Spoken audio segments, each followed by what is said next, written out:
이게 집이라는 게 사람들이 이제 명품처럼 생각을 하는 거예요. 이게 사놓으면 무조건 오른다. 아무리 높은 값을 불러도 이걸 사줄 사람이 나타나는 시장. 이렇게 보는데 집은 그게 아니에요. 나와 소득이 비슷한 사람이 나보다 더 비싼 값을 주고 사줄 수 있느냐 없느냐의 문제거든요. 소득은 안 늘어나고 빌려서 감당하는 부분은 줄어들고 그럼 당연히 집값이 조정될 수밖에 없는 거죠. 근데 이제 둔촌중공 같은 경우는 지금 그런 게 없어요. 얼마만큼 많이 여기에 들어와 줄 수 있을지에 대해서도 퀘스천 마크고 그들이 이제 떠난 자리는 이제 또 비는 거죠. 이게 이제 전세 시장에 전체적인 영향을 줄 수밖에 없는 거죠.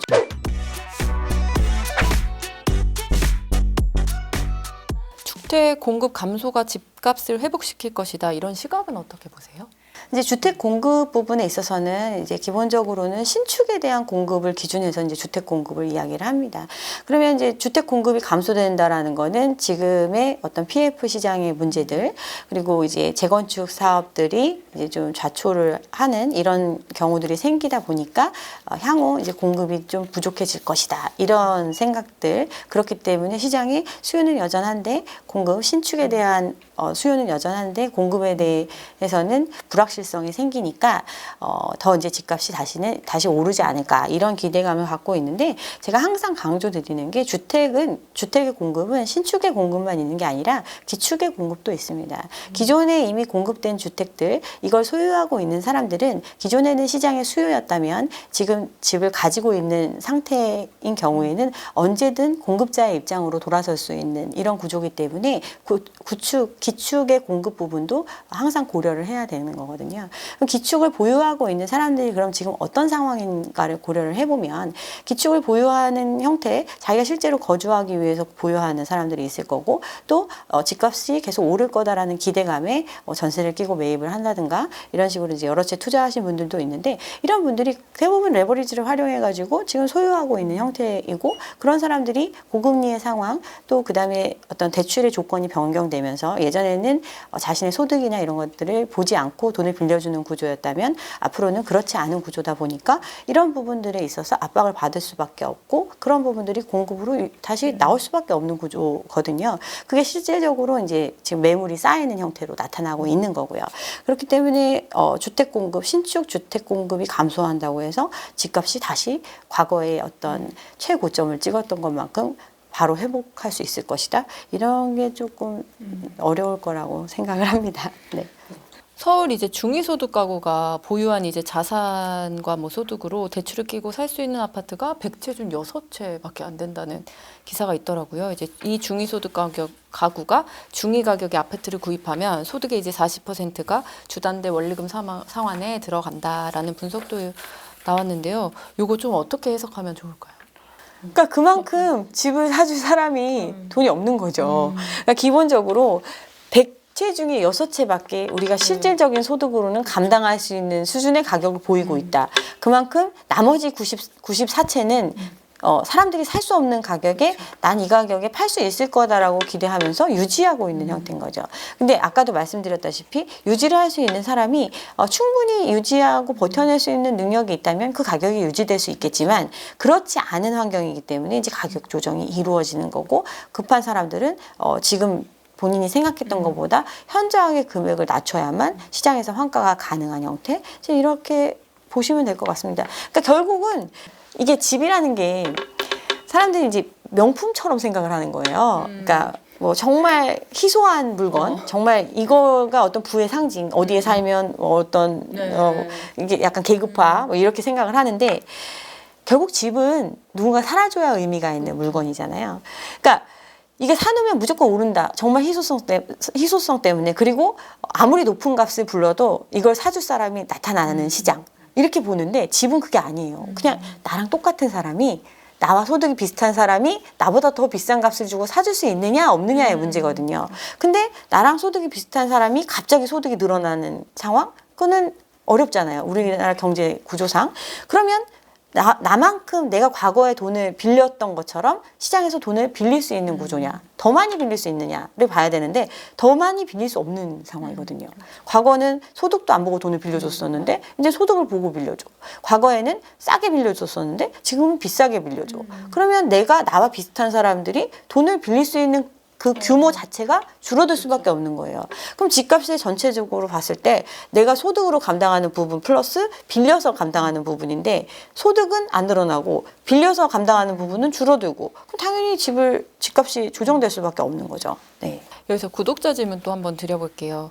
무주택자 분이신데 이제 전세 만기가 다가오는데 전세 연장을 해야 될지 아니면 이제 집값이 좀 떨어진다고 하니까 좀 그런 시점에 집을 사는 게 좋을지 이제 고민이 된다라는 질문이었거든요.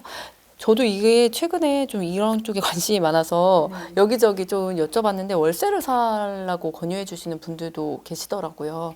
간편사님은 어떻게 보시나요? 그러니까 월세를 살라고 권유하는 이유는 이제 기본적으로 이제 전세금이라는 게 결국은 가장 큰 자본이 돼서 이걸 여기에 이제 대출을 받아서 매입을 하거나 아니면 이 전세금을 그대로 이제 무이자 형태로 빌려주면서 전세를 살거나 아니면 이 전세금의 일부를 보증금으로 제공하고 나머지 금액은 이제 다른 형태로 운용을 하고 월세를 부담한다는 이 세 가지 선택지가 있는 거거든요. 무주택자 입장에서는.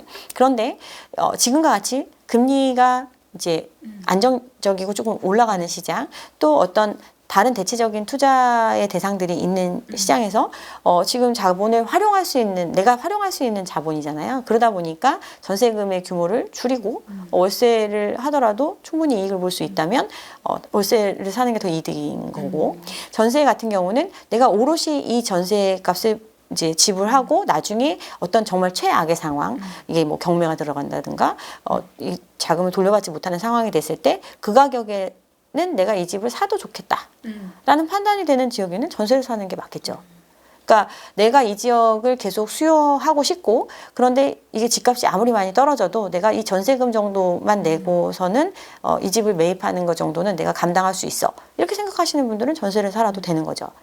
근데 그렇지 않은 분들은 또 이제 좀 위험하다고 생각하는 분들은 그럼 일정 부분만 보증금으로 제공을 하고 금융비용이나 이런 것들을 고려했을 때 월세로 전환하는 것이 조금 더 유리하다 하면 반전세 형태를 택하는 거고 금매 같은 경우는 이제 이것도 이제 마찬가지예요. 그러니까 전세값과 어떤 매매가가 현저한 차이가 없는 상태에서 그 지역의 어떤 과거의 가격 동향이라든가 이 지역에 계속 살았던 사람 같은 경우는 어떤 시세라든가 이 지역에 이제 순환되는 거를 확인할 수 있잖아요. 그러면 이제 그 시기가 이 정도 차이면 내가 이게 이제 나중에 떨어지더라도 이 정도는 감수할 수 있을 거다. 이런 가격대면 사는 것도 가능한 거죠. 그러니까 이 판단은 이제 본인이 처한 입장에서 판단을 해야 하는 거기 때문에 이렇게밖에 제가 설명을 못 드릴 것 같습니다. 전세값이 이제 계속 상승하고 있는데 전세값 변수로 둔촌주공이 꼽히고 있습니다. 어떻게 보시나요? 이게 그러니까 전셋집이라는 거는 결국은 이제 누군가 살아주는 거잖아요. 누군가 이제 집이 수만 채가 있는데 그 중에 이 집을 채워서 실제로 쓸 사람 이게 전세 수요잖아요. 그러면 이제 둔촌주공 같은 경우는 이제 단군일의 최대 재건축이라고 할 만큼 굉장히 큰 규모예요. 신도시급 이상의 그 세대수가 한꺼번에 입주를 하는 형태거든요. 근데 과거에 이제 우리가 이런 대규모 입주를 여러 번 경험을 했어요. 그 경험을 했던 지역들이 그래도 이제 손쉽게 넘어갈 수 있었던 거는 또 다른 지역들도 부동산의 이제 개발 붐이 있으면서 재건축 재개발이 활성화되는 시점이었고 그러다 보니까 실질적인 멸실이 있었던 그러면 실질적인 멸실이 이루어지고 거기에 살던 사람들이 어딘가 옮겨가서 살아야 하는데 그런 그러니까 수요가 있으면서 새로 공급된 집들을 채워줄 수 있었기 때문에 이게 어떤 시장에 엄청난 쇼크로 다가오지 않고 이제 좀 넘어갈 수 있었던 뭐 헬리오시티 같은 경우도 대규모 입주인데 거기도 10,000대 가까이 되는데 거기가 입주할 때도 그 전세 대란 이런 현상이 일어났어요. 굉장히 전세값이 떨어지고 주변의 전세값을 하락시키는. 근데 이게 잦아들 수 있었던 게 잠실에 대규모 이주가 있었잖아요. 미성 아파트, 크로바 아파트, 뭐 이런 진주 아파트 이쪽에서 이제 이주 수요가 발생을 하고 또 이제 위례나 하남 조금 더 이제 어떻게 보면 그 헬리오시티의 위치보다는 조금 선호도가 떨어지는 지역에 다시 유입되는 수요들이 있었고 뭐 개포에서 이주하는 수요 온갖 수요들이 있었기 때문에 이 상황이 엄청난 파장을 주지 않고 넘어갈 수 있었던 거죠. 근데 이제 둔촌주공 같은 경우는 지금 그런 게 없어요. 이미 지금 사업을 하겠다고 본격화해서 진행된 곳들은 다 이주가 끝났어요. 다 끝났고 그들은 지금 어딘가에 살고 있죠.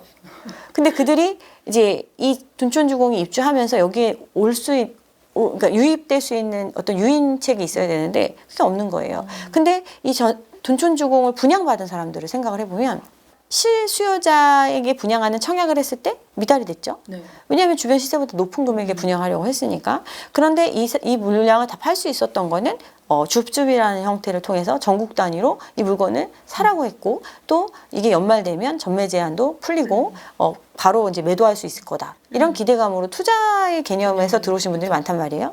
그럼 이들은 준공이 나면 팔려고 했었어요. 근데 팔 수 있는 조건이 실거주 의무가 있으니까 팔 수 있는 조건이 안 되고 시장에서 또 막 잘 팔리는 게 아니잖아요. 그러다 보니까 이제 실거주를 유예해주면서 이제 전세 물량으로 내놓을 수 있게 된 거죠. 그럼 결국은 이제 신축의 새 아파트고 대단지의 아파트이기 때문에 여기 들어오는 이제 이주하려는 사람들이 생길 수 있죠. 주변에서.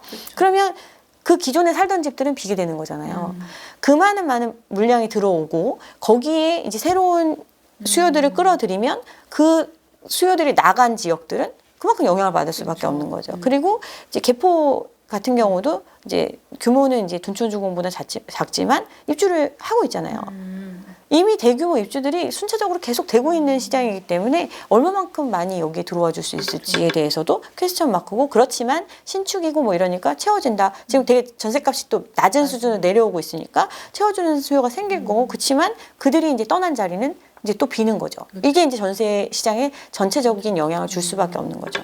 그리고 기본적으로 수요가 우리가 실수요잖아요. 실제로 살아줘야 되는 사람이잖아요. 그 수요 자체가 굉장히 많이 줄어들고 있는 시장이잖아요. 사람이 없잖아요. 대부분의 사람들이 서울 살던 사람들 이렇게 집값 오르는 시기에 수도권의 수많은 분양 물량들 분양받아서 이주했어요. 서울의 인구가 줄어들고 있잖아요. 서울의 인구들 중에서도 가구 수는 늘었다고 하지만 1인 가구만 늘어나지 실질적으로 아파트를 수요할 뭐 3, 4인 가구 없잖아요. 그만큼 줄어들고 있는 시장이고, 그들은 이미 집주인이 돼서 그 집의 대출금을 갚으면서 수도권 각지로 퍼져나갔어요. 그러니까 이런 부분들이 어떻게 보면 시장에 이제 지금은 정말 현실적인 충격을 줄 수 있는 시그널이 되지 않을까. 그래서 이제 이 둔촌주공에 대해서 많이들 얘기를 하시는 것 같습니다. 경매 매물이 2014년 7월 이후에 이제 가장 많다고 하는데 이게 또 부동산 시장에 미칠 영향이 궁금합니다. 경매 매물이 지금 이제 많이 쌓이고 있는 이유는 이제 경매가 진행되는 데는 한 6개월 정도 이상의 시간이 소요가 되는데, 이미 작년부터 문제가 발생한 물건들이 나온 거예요. 그만큼 이제 매물이 늘어나고 있는데, 그러면 경매는 굉장히 공개된 형태의 매각 시장이잖아요. 그럼 이 시장에서 가격을 내가 이제 입찰을 통해서 이제 낙찰을 받는 건데 참여자가 없는 거예요. 그러면 여러 차례 유찰을 겪게 되고, 유찰이 된다는 거는 기존에 나온 매물들도 안 팔리고 있는 거고, 그 다음에 계속해서 신규로 나오는 경매 물건들이 쌓이니까 지금 이제 가장 많은 경매 매물이 된 거예요. 그만큼 시장에 소화가 안 되고 있음을 방증하는 거죠. 또한 이 집을 가지고 있었던 사람들이 그만큼 감당하지 못하고 있다. 즉 아까 버틴다 안 버틴다 뭐 이런 얘기를 했지만, 버틴다고 해서 내가 자의로 내가 버티겠다라고 해서 버틸 수 있는 게 아니거든요. 그러니까 그렇지 못한 사람들이 많아진 거고, 그 매물들이 이미 1년 전에 그런 상황에 처한 사람들 물건이 나온 거고, 지금은 그때보다 더 시간이 지났잖아요. 그 사이에 어떤 금리가 확 떨어진다거나, 아니면 그 사람이 어떤 소득을 확 늘린다거나, 아니면 어디서 더 저리로 막 돈을 막 빌려준다거나 이런 상황이 아니다 보니까 그 물량들을 계속해서 증가할 수밖에 없는 거죠.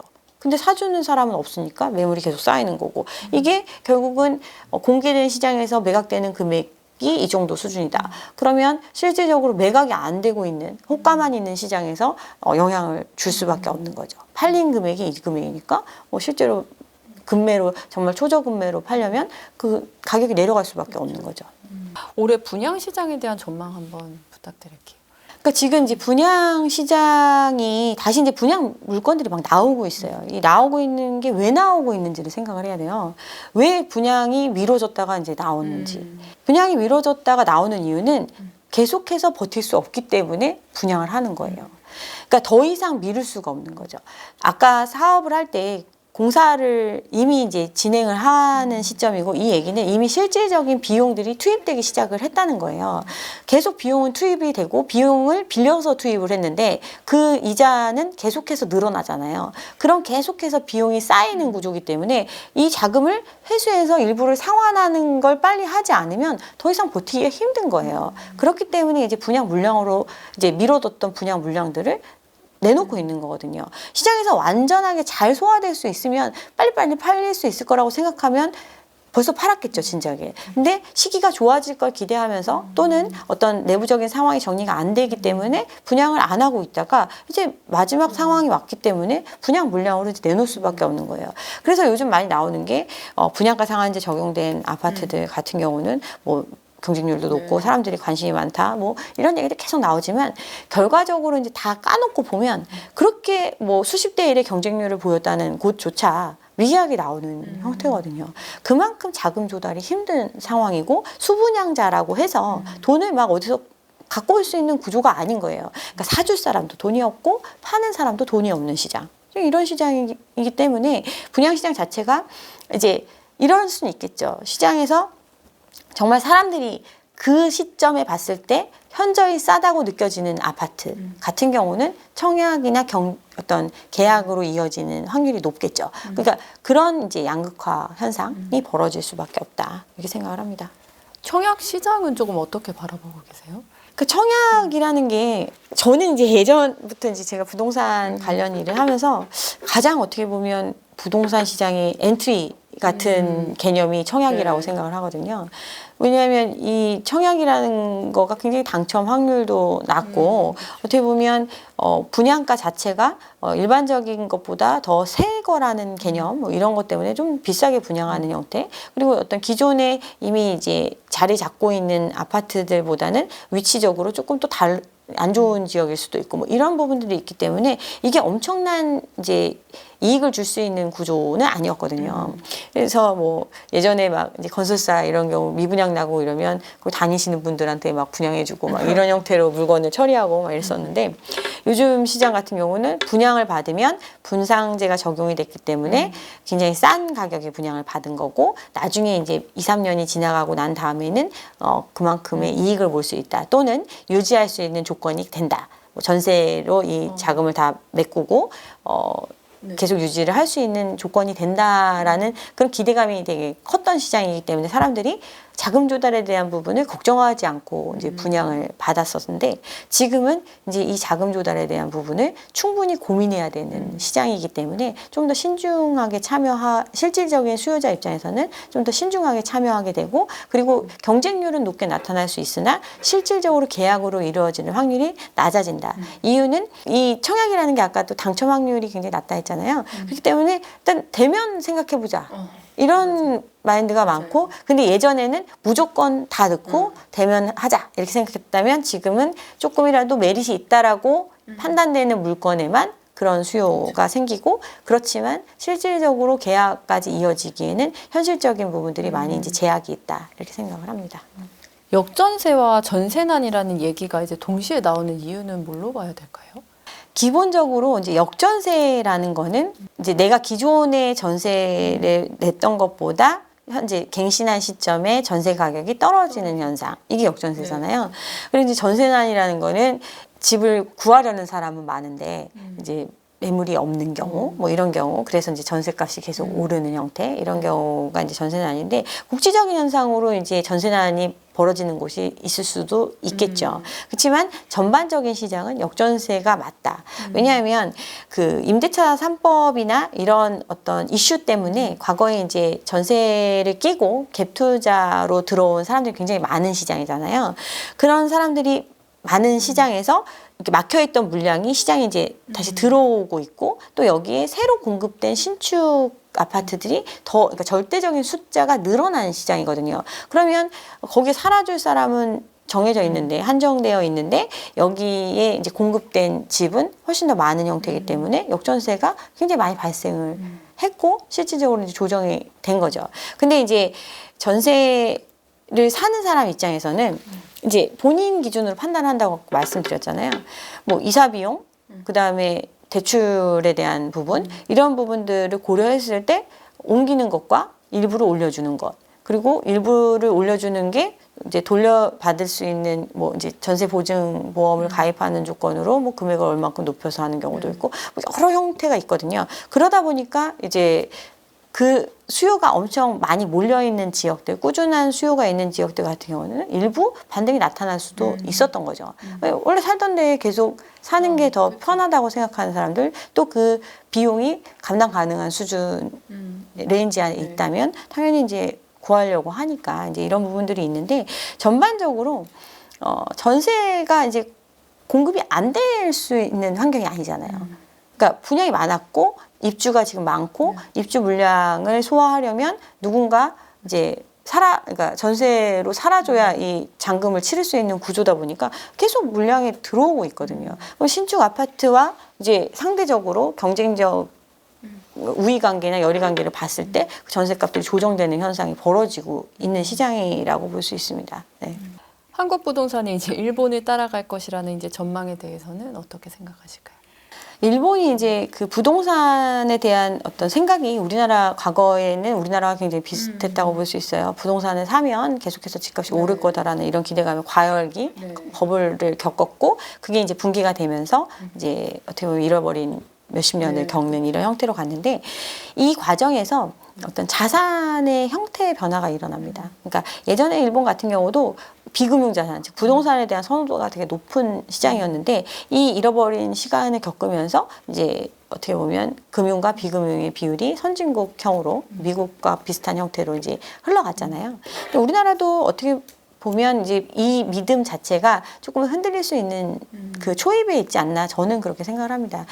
기본적으로 이제 부동산 불패 신화를 우리가 경험했던 이유가 그동안은 굉장히 고성장의 시대 그리고 계속해서 어떤 개발도상국에서 선진국으로 가는 굉장히 발전이 가능한 형태로 가다 보니까 소득 수준도 과거 대비해서 현저히 급격한 상승률을 보였고 그에 맞춰서 어떤 새로운 아파트나 새로운 집들의 공급도 이루어졌기 때문에 그만큼 가격이 올라갈 수 있는 요인들 이런 것들을 겪었지만 지금은 이제 선진국의 반열로 올라갔고 그러다 보니까 이 어떤 성장에 있어서도 우리가 이제 어릴 때는 막 폭풍 성장기를 겪으면서 성인이 되듯이 이제 성장기를 겪고 성인이 된 상황에서는 사실은 지금 현재만 유지하는 더라도 굉장히 양호한 거거든요. 현재의 상태를 건강하게 유지하는 것만으로도 양호한 거기 때문에 지금 그런 상태를 유지할 수도 있었지만 또 한 번의 버블을 겪었잖아요. 우리는 굉장히 과열기를 겪었기 때문에 이 부분들에 대한 조정이 필요하기도 하고